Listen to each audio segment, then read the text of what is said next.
Well, many farm and ranch families aim to keep the operation in their family for future generations. And however, proper tax and internal planning must be in place for the transition to work out. Roger McEowen with the Washburn School of Law joins us now for some guidance on this.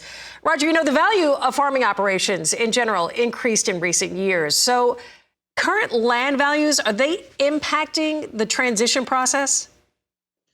Well, good to be with you, Suzanne. It certainly can. USDA just came out with their 2023 estimates of land values a couple of weeks ago. And as I look at that, you could take, say, a section of land in the center part of the country, Iowa, Nebraska, Kansas, Missouri, Illinois, Indiana, would stretch it to the east of the Corn Belt, eastern part of the Corn Belt. But you could take a section of land, and the USDA would say that the average of that land value, all classes of land, would get you to about $3.5 million just on the land base. And you add in machinery, equipment, buildings, home, insurance, you're easily above $5-6 million for just a small farming operation.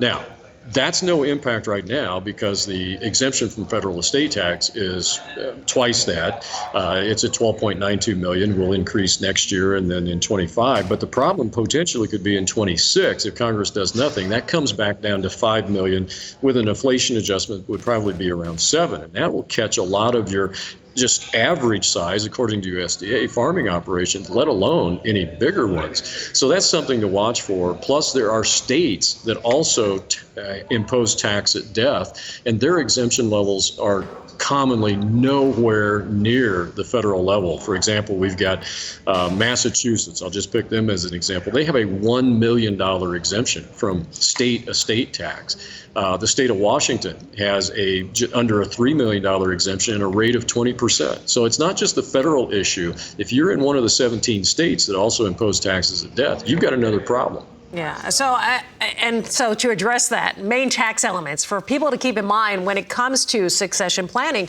what do they need to do first?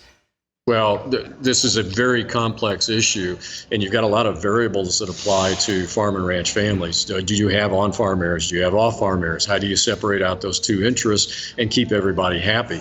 A big problem for farmers and ranchers is just simply getting started in the process. That's a big hang-up for a lot of families to begin with. And then we get into entity structuring and income tax planning and a whole host of concerns and buy-sell agreements. It's a very complex area, but we've got to watch the future appreciation of value of equipment, appreciation of land, what that's going to do to a potential estate from a tax standpoint, because many times taxes will drive a lot of people's concerns. We can't let it drive the estate planning process as a whole, but it is a major concern for many people. Yeah, so before I let you go, obviously said this is so involved. Final thoughts for producers and looking to pass their operations on? I would say sooner than later is better to get some planning done. You never know how much sand is left in the top of your hourglass. Yeah, good advice, Roger. Thank you so much, and thanks for joining us while you're on the road. Appreciate it. Roger McEowen with the Washburn School of Law.